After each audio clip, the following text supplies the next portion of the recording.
Hello, I'm George, and this is GLLR Cars. Today, we're talking adding a car to the fleet.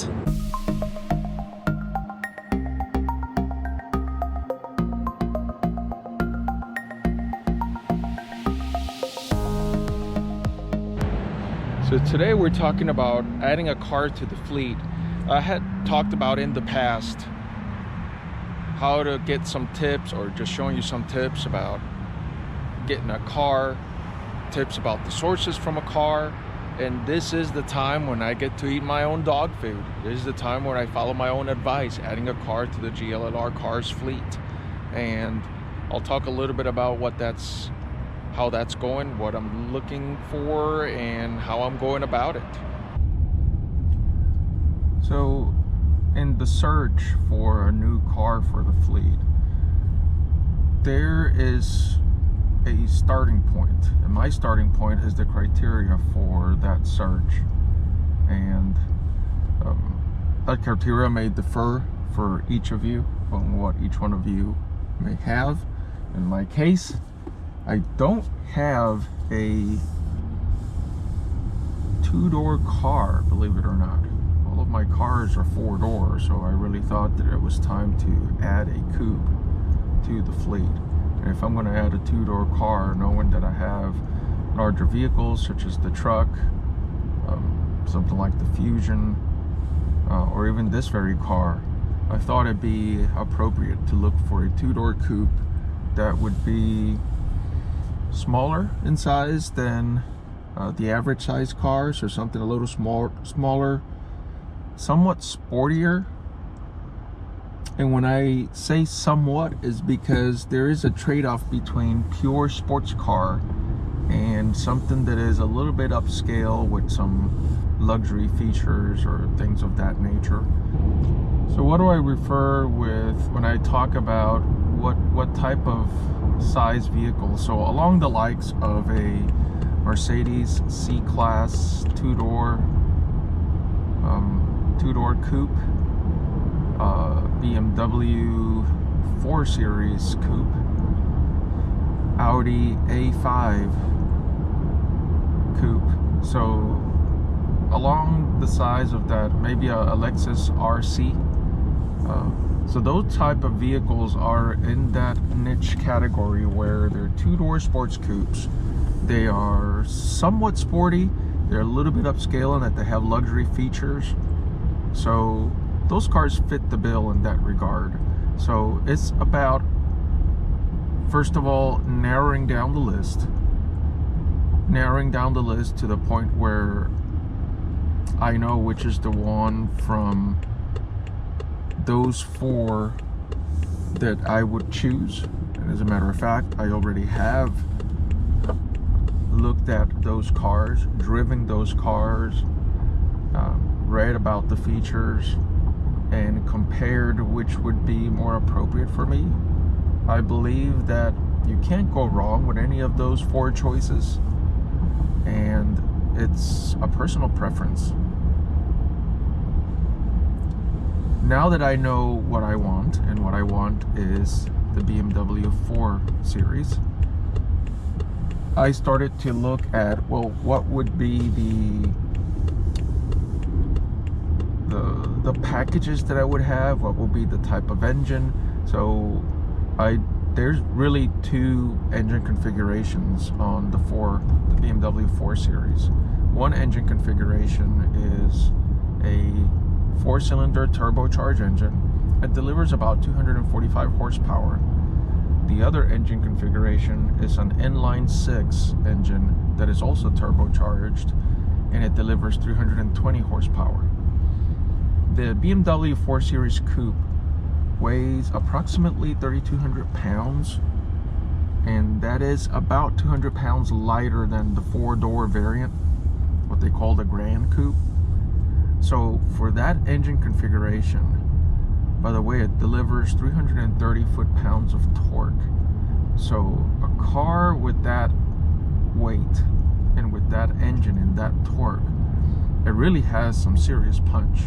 So when I compared it against the other cars, they do offer, like for instance, the Mercedes C-Class does offer a punchy car, but you have to get into the AMG line, so then the price, it's not a comparable price to the BMW 4 Series. If you get into the Audi, you need to go into the S5 instead of the A5, and then again the price jumps up to a rate that is not comparable to the other cars. So for the money and for those features, the 4 Series is a better choice. In the case of the Lexus, a couple of things prevented me from getting it. Number one is the driving feel is not one that I like. It's not as much fun to drive for me. Even though it's full of features and it has a sporty look, it doesn't drive as sporty as the other ones, as the German counterparts. And in the case of the tech, that's a pet peeve of mine. If the tech is not up to par, whether it's the usability or whether it's dated or whether it's effective, then the tech is going to be the showstopper for me, and that was really the case in the Lexus. So in the case of the Lexus, it has this touchpad in the middle that you almost use it the same way that you use the touchpad in a laptop, and it's not as intuitive and easy to use, and it's somewhat dated. The screen interface is fairly dated, so I was not too pleased with that. And so basically, when it came down to the tech, Mercedes, Audi, and BMW were pretty much up to par. I would say that Audi has probably some of the most impressive tech out there. They're right now they made a name for themselves by coming out with these purely touch interfaces on dual screens, and the maps that are on the instrument cluster. That's the topic for another video, but what they call the virtual cockpit is unlike any other car today. So their tech is superior. I would say in the case of Mercedes and BMW, they're probably about up to par. They probably compete side by side with one another. I wouldn't say that one stands out over the other.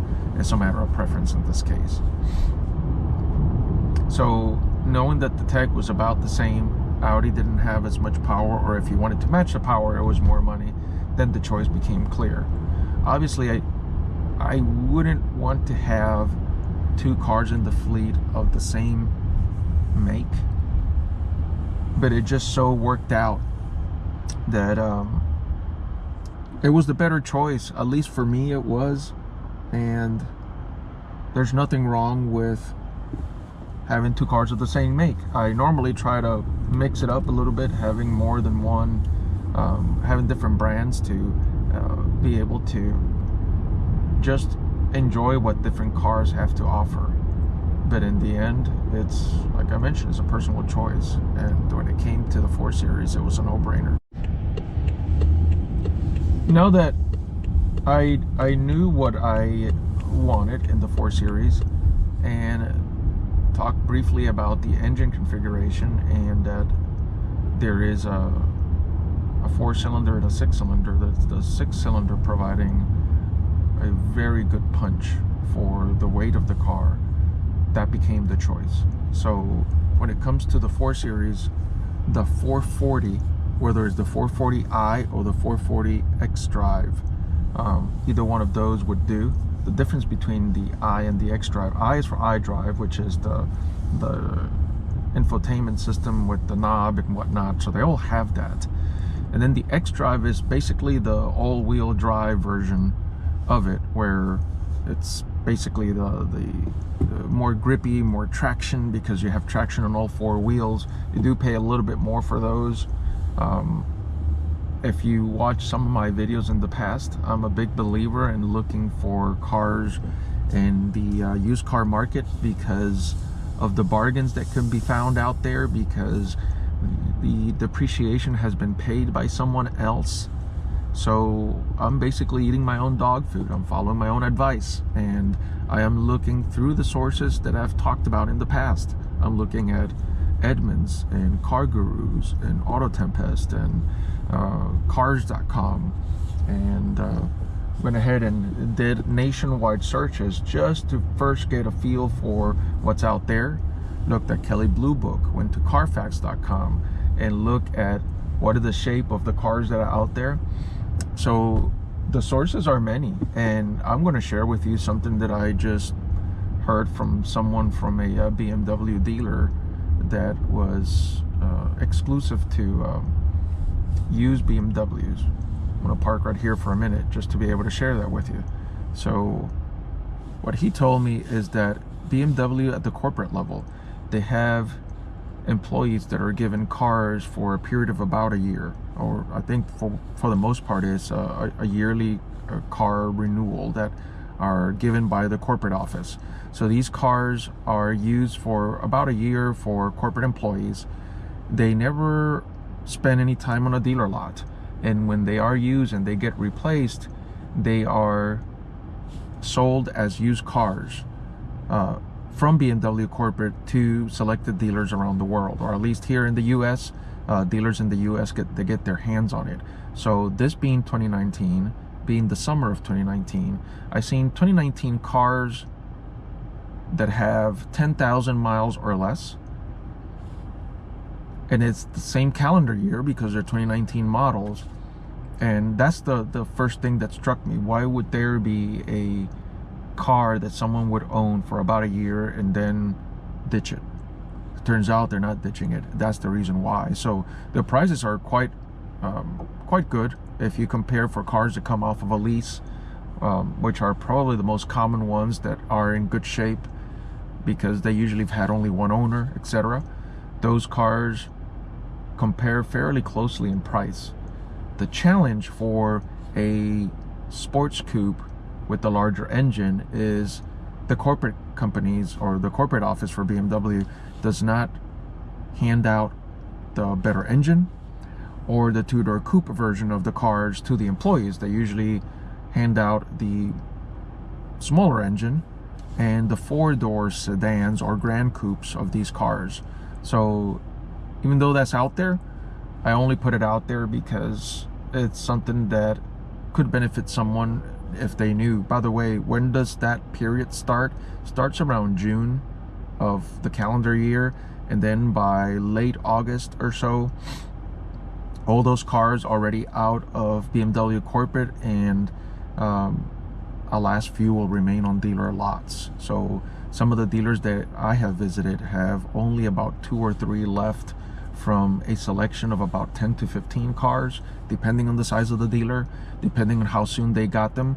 But they do have access to the BMW corporate site and know how many cars are still yet to be shipped to the dealers, nationwide at least, as far as I know, and there were none left, which means that come August, whatever they had as their inventory of cars that they needed to sell out to the dealers, that was already depleted. So what's on the dealer lots is what was on the lot. So if you're doing that type of shopping and you're looking for cars that are coming off of an employee allocation, shop around June. Start your shopping around June. In June through the middle of July, you'll have the biggest selection. Come August, the selection will be smaller. Just some food for thought there.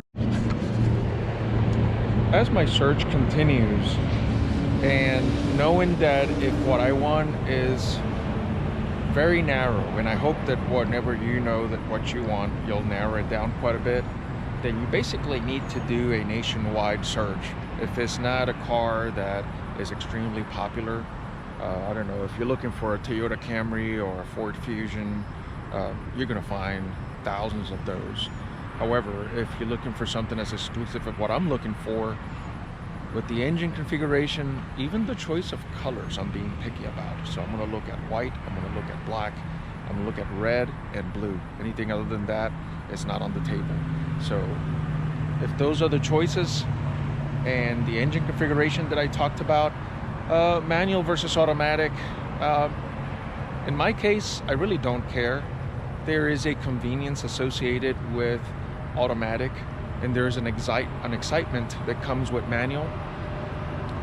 But I really don't care because it depends how much I drive it. If it's a commuter and this commuter is a daily commuter, and I'm doing a lot of traffic and going into a lot of, I don't know, just traffic jams, I wouldn't want a manual transmission, because I'm going to balance the drive of this car between daily driving, commuting driving, and weekend driving.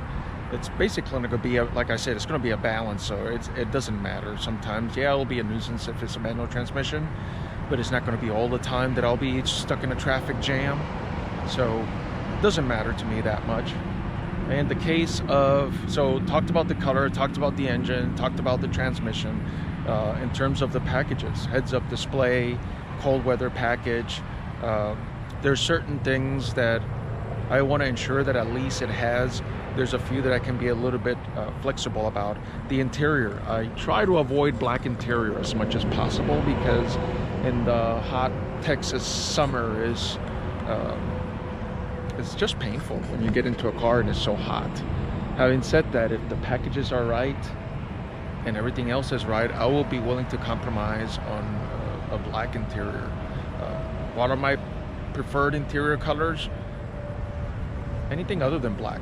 I'll do gray, I'll do red, the brown ones, any shades of those. I've even considered like those orangey interiors for a sports car is okay. So that's why I would consider those.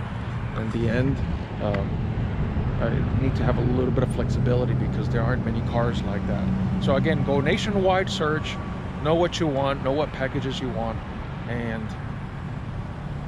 what comes next is how do you go ahead and procure it when it's somewhere else. Well, certain dealers that have a nationwide network, they actually provide means by which they can transfer the car for you, assuming that you don't want to go and fly out there and drive it back. Whether or not, I mean, that's for some people. It's an excitement to go out and pick up the car, and it's a trip of driving it back.